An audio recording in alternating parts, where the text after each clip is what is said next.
Hi everyone, today I am going to be doing a Star Wars tag video, just some quick questions with some quick answers. I thought this would be a fun video to make. There is a surprising lack of these kinds of videos done, and it took me a while to even find a tag of questions. I don't know who created these questions. It seems that no one who has used them knows either, but it's actually the only Star Wars tag that I could find. So let's get into it. Return of the Jedi. I just love the ending of the story, of Anakin's story, which is what the 6 episodes are.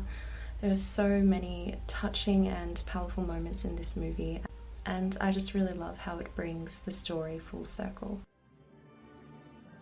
There are a lot of cool planets, but I'm just going to say Naboo, purely for my own subjective taste. The nature there is so, well, otherworldly, for lack of a better term.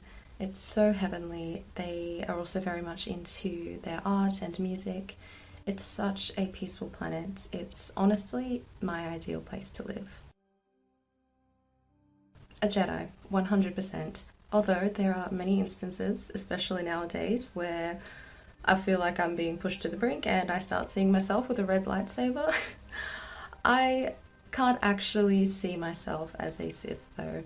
I would probably be one of those unconventional Jedis in some way, considering my strong emotions and my levels of attachment, which I don't really see me being able to change in any way, so I feel like I would probably have a lot of struggles being a part of the Jedi Order, but I would still be a Jedi, for sure.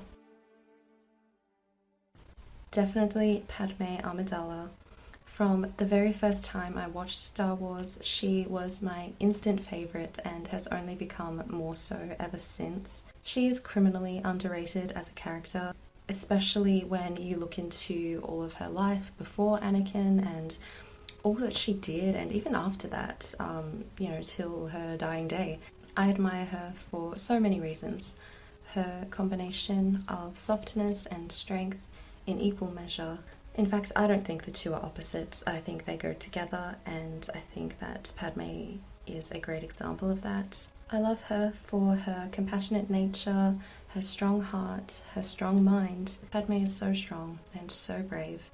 She stands up for what is right and stands by her convictions. She's also had like 1 million assassination attempts on her life, which goes to show how tough she is for one, but also how important she really was. And when you really look into her story and the story at large and the part that she played, you realize that she was actually kind of a big deal. I really relate to Padme, but I'm also really inspired by her. I really want to be like her. I think about her all the time and I try to emulate her in my own life, even in little ways, especially when it comes to courage, which she had in spades. She wouldn't stand down and no one could run all over her, that's for sure. Yet she was still so kind-hearted and so good. Also, Natalie Portman is one of the most gorgeous women on the planet, hands down. I really admire her as a person as well, and I think she was perfect for Padme. Right now, I can kind of think of 3 that could possibly be my favourites. Either Duel of the Fates, the victory theme from Return of the Jedi, or Across the Stars. One of those 3, it is very hard for me to choose. Off the top of my head, either one of these 2, as basic of an answer as that might be. Probably just the Naboo starfighters. I love the yellow, I love how slick and shiny and sassy they are. They are really cool looking, in my opinion. Never. I'll never turn to the dark side. You failed, Your Highness. I am a Jedi, like my father before me. Okay, this is probably going to be my longest answer. I think anyone younger than 40, especially anyone under 30, you will hardly ever hear bad mouth the prequels. I think it's definitely an age thing, unless they were kind of taught to do so or had someone older in their lives pass down that bias onto them, or just the culture they're around in general, passing that onto them. I'm almost 28, so if I had have watched Star Wars growing up, I would have grown up with the prequels and probably wouldn't have had the anti-prequel bias that older people have. Although I have met people like 10 years younger than me who have also been anti-prequel, which I think is pretty weird, and there has to be some sort of conditioning there on that part. But point being, I love the prequels. They are actually my favourite trilogy overall, although I hardly see them as separate at all, because it is all one story. And when I watched Star Wars for the first time, I watched it in order of the story, not of the release date, and I loved it. I think I only love the prequels more because I love the characters that are in them, who happen to be mainly my favourite characters, or even just seeing them in their prime is always nice.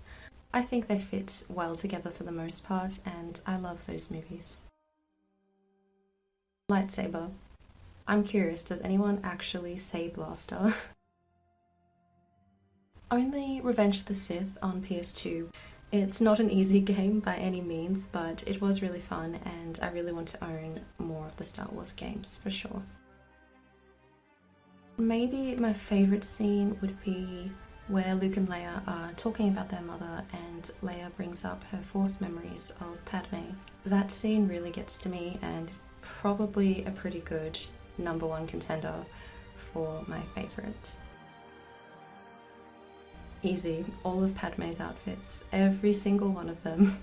She is without a doubt the best dressed Star Wars character, and probably the best dressed character of all time, in my opinion. I'm sure I have seen other people say that as well. If I could choose just one though, I think either this white outfit or one of her blue dresses. I wasn't expecting this when I was reading the questions, but yeah, Obi-Wan. I totally haven't thought about that before.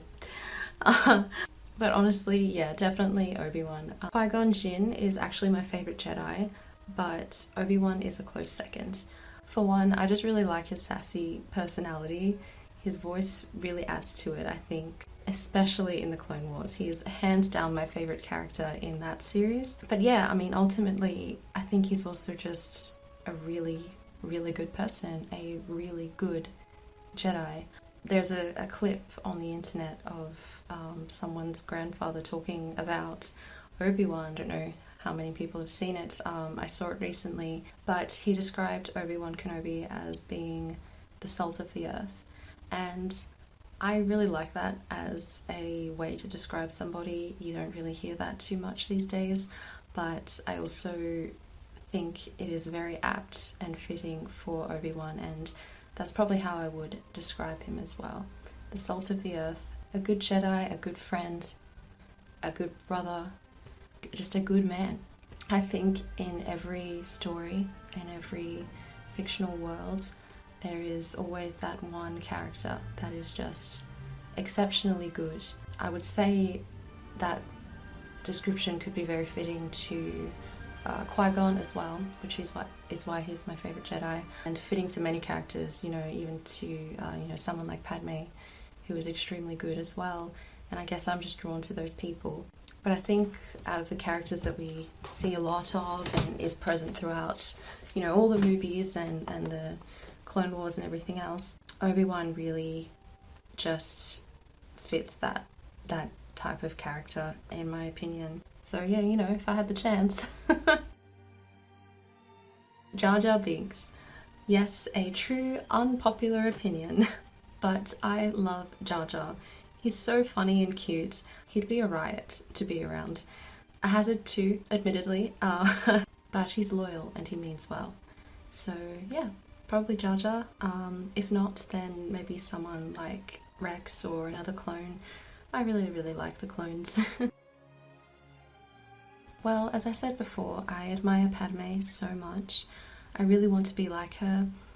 Do I want to be her though and share her fate? Not exactly, but I do think it would be nice to be related to her, that's for sure.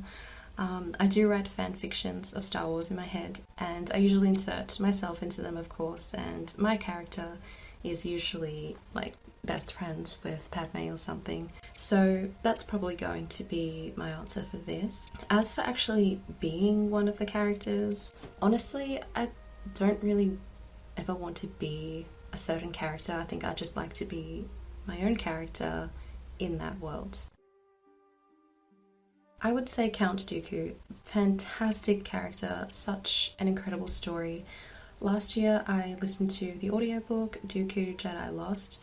Definitely recommend that one. It really did a good job of going deep into his character and his story, and he's one of those villains I think that you empathize with right up to the last moment where it's like the point of no return and you see why they are the villain that they are. But I also think his story is so interesting, and I like to think about the ways it really connects to the main story of Anakin and how it almost foreshadows that in a way. Like, Dooku was almost a practice run for the Jedi when it came to dealing with Anakin, and they really learned nothing from it, or at least not what they were supposed to learn. But yeah, I think Dooku is such a great character. I often find myself wishing that he had have come back to the light. He was very close sometimes, I know, and it would have been interesting to see what would have happened if that was the case. But yeah, great character, and they definitely couldn't have chosen anyone better to play him than the late, great Christopher Lee. It's the colour of nature, it's the colour of life, the force of life, the force is life. So yeah, green for sure. Well, in case you haven't been paying attention this whole video, obviously Padme. No offense, Leia, I love her so much too, she is bloody amazing, but Padme over everyone. And that is all the questions. Kind of a strange last question to leave it on. But yeah, that was pretty fun. I do like these types of videos a lot, just these quick answer type of videos, and just another excuse to talk about my favourite things in Star Wars. Thank you so much for watching. May the Force be with you, and I will see you in the next video. Bye.